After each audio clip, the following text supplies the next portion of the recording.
घोसी का उपचुनाव, उत्तर प्रदेश के अंदर घोसी का उपचुनाव बीजेपी के लिए सुनामी की तरह से आया और इस सुनामी में योगी आदित्यनाथ बह गए, इस सुनामी में राजभर बह गए, इस सुनामी में चौहान बह गए, इस सुनामी के अंदर निषाद बह गए और कुछ काम नहीं आया। और अब जो है एक तरफ ढोल बज रहे हैं, मिठाइयां बट रही है, पटाखे फूट रहे हैं, इंडिया के खेमे में इंडिया जीत गया ये लिखा जा रहा है पोस्टरों के ऊपर, लेकिन दूसरी तरफ अब ठीकरा फोड़ना शुरू हो गया है।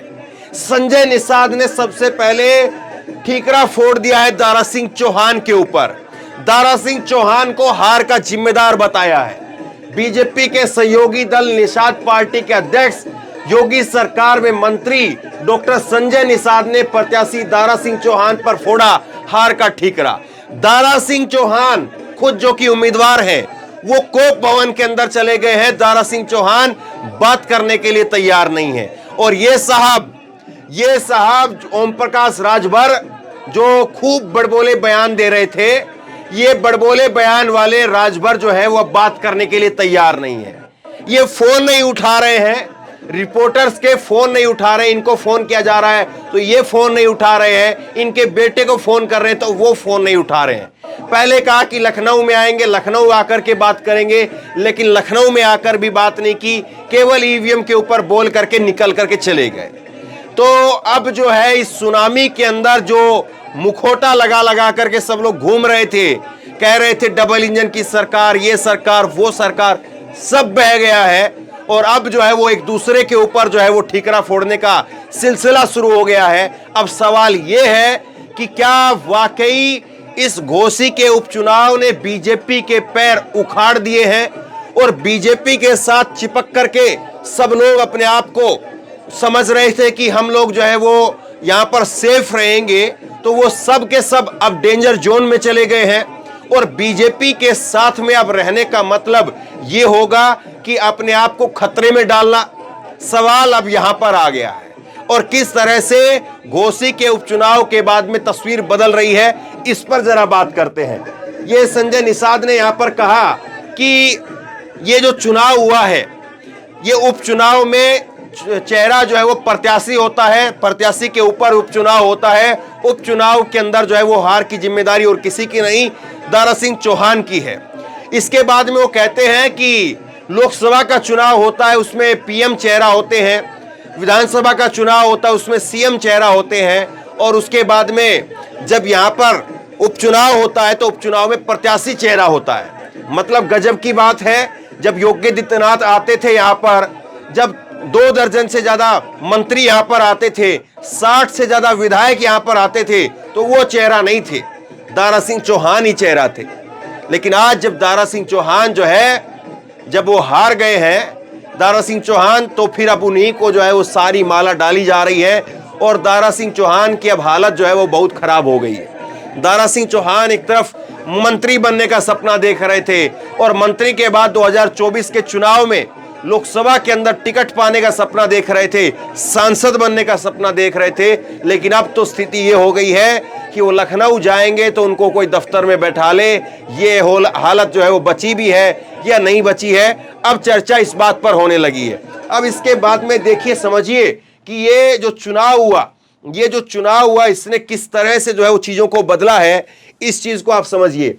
घोसी के अंदर सपा की बड़ी जीत, सुधाकर ने 42,000 वोटों से दारा सिंह को हरा दिया। अखिलेश बोले कि जीते तो एक विधायक हैं पर हारे कई दिलों के भावी मंत्री हैं।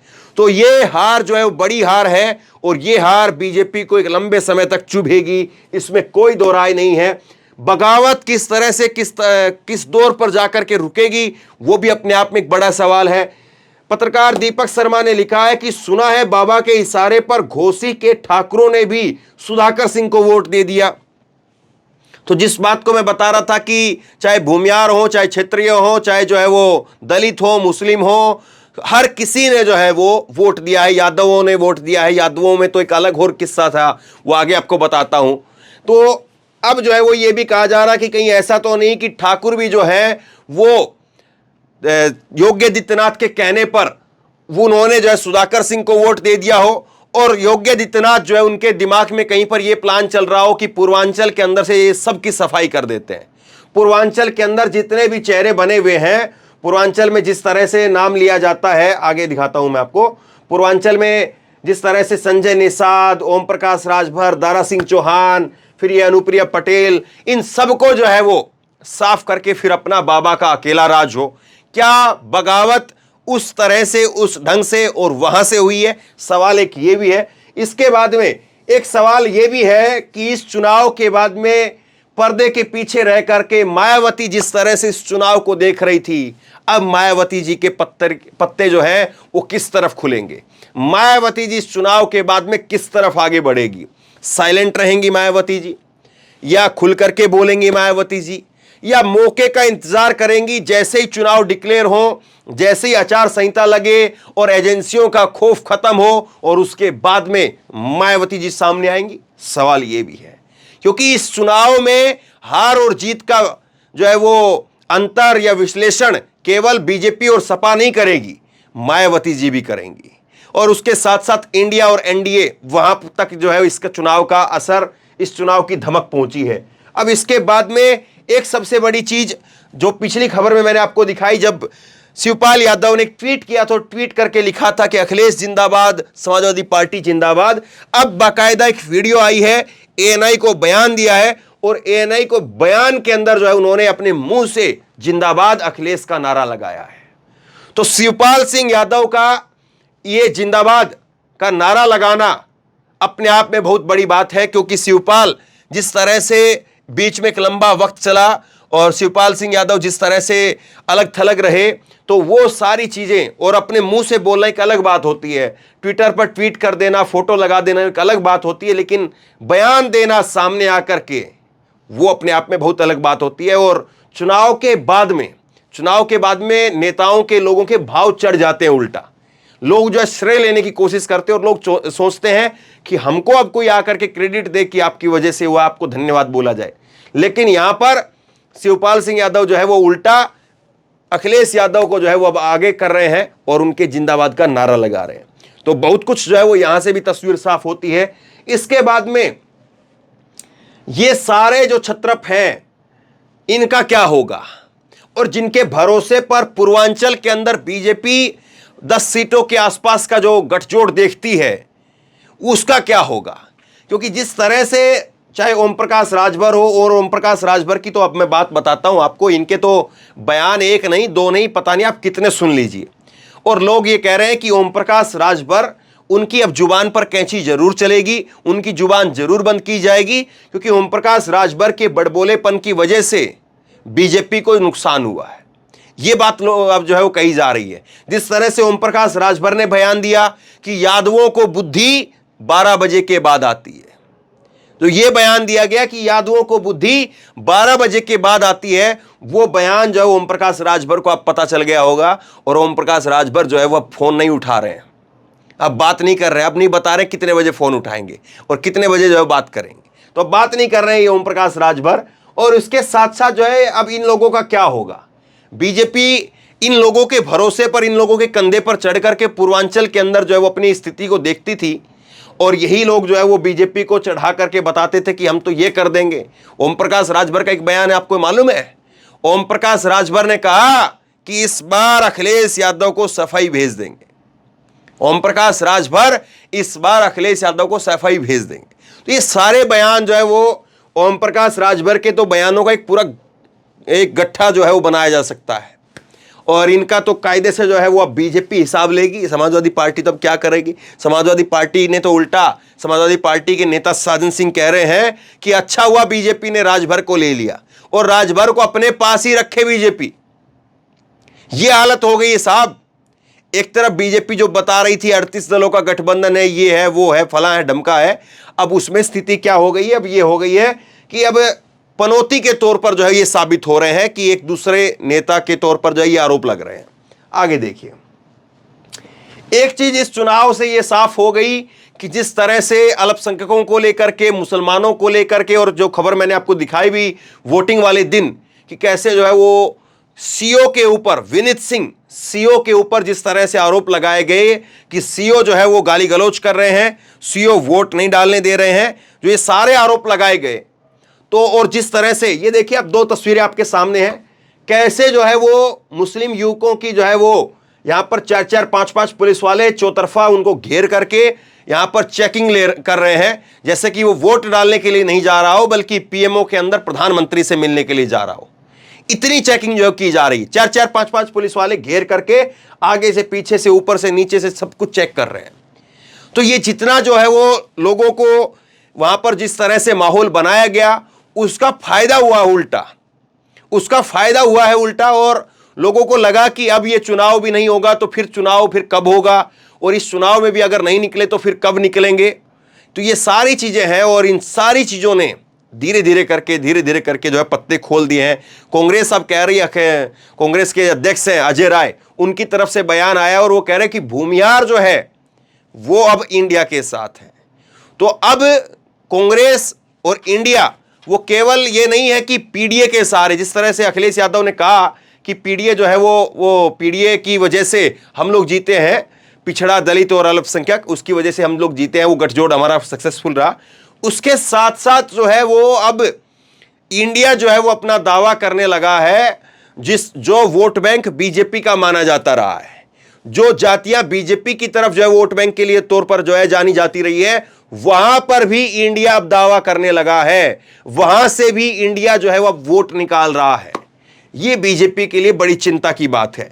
अब चल के मैं आपको दिखाता हूं कि यह चुनाव, घोसी का चुनाव कितना इंपॉर्टेंट है या नहीं है, और इस चुनाव में जो है वो किस तरह से जो है चीजें बदली हैं, और कितना जो है इस चुनाव के बाद में आगे चीजों की बदलने की संभावना है। इस चीज को आप देखिए, 2000 ये पिछले 4 चुनाव के आंकड़े हैं। 2022 का अभी जो आखिरी चुनाव हुआ उसमें दारा सिंह चौहान जीते थे, 1,08,000 वोट जो है उनको मिले थे। विजय राजभर भाजपा से जो है वो 86,000 वोटों के साथ दूसरे नंबर पर रहे। वसीम इकबाल बसपा से वो तीसरे नंबर पर रहे।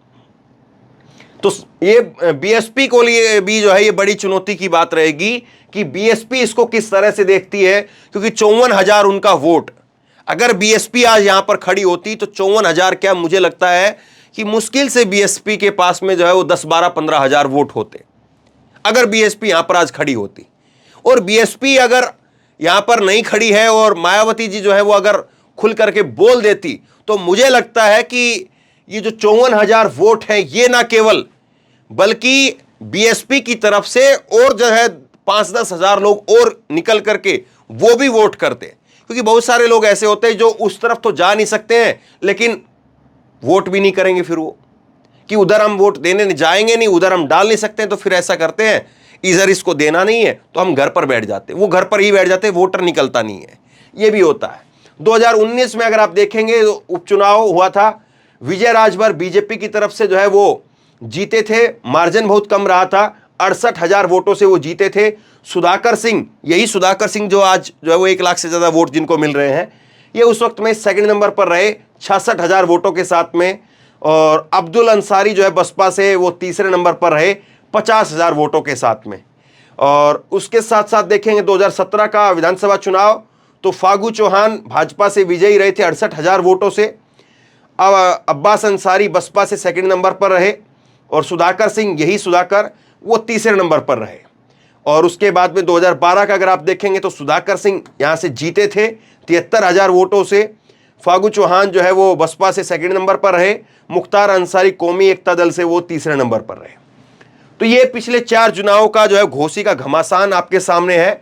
और ये घोसी का घमासान जो है वो हर बार पूर्वांचल के अंदर हलचल जरूर पैदा करता है। पूर्वांचल का खास तौर पर, इंडिया का खास तौर पर, और बीजेपी के जो सहयोगी दल हैं वो किस तरह से रहेंगे। एक तरह से बीजेपी आज खुश भी हो सकती है और नाराज भी हो सकती है। खुश इस बात से हो सकती है कि उनको अब जो है ये किसी के साथ में, ये जो राजभर हैं, चौहान हैं, अपना दल है, निषाद है, इनके साथ बातचीत करने की अब जरूरत नहीं है।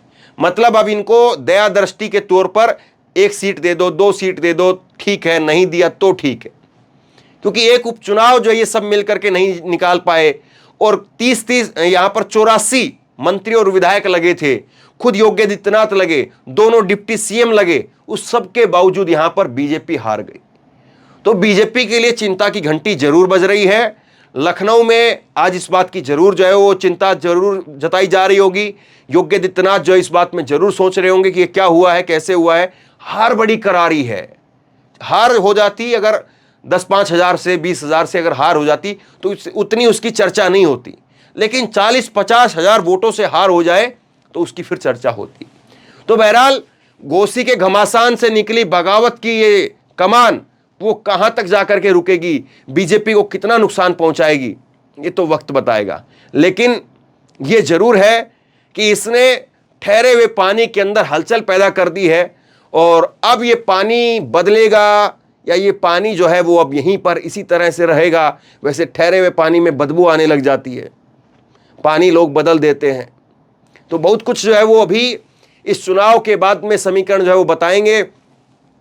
इंडिया किस तरह से रुख अपनाएगा, एनडीए किस तरह से रुख अपनाएगा, अखिलेश यादव अब कितने जो है वो जमीन पर काम करेंगे, इस चुनाव के बाद हवा में उछल करके हवा में ही रहेंगे, बहुत कुछ जो है वो तय होता है। आप बताइए, आप क्या सोचते हैं, किस तरह से देखते हैं, नीचे कमेंट बॉक्स में अपनी राय लिख करके जरूर बताइए। इस वीडियो को खूब शेयर कीजिए, लोगों तक पहुंचाइए और इसी तरह की तमाम खबरों के लिए ऑनलाइन न्यूज इंडिया को सब्सक्राइब कीजिए। साथ में जो बेल आइकन घंटी है उसको जरूर दबाइए, ताकि जैसे कोई खबर अपलोड करें उसकी नोटिफिकेशन सीधे सबसे पहले आपको मिल सके। और अगर ये वीडियो फेसबुक पर देख रहे हैं तो फेसबुक पर हमारे पेज को लाइक कीजिए, फॉलो कीजिए और इस खबर को शेयर कीजिए। धन्यवाद।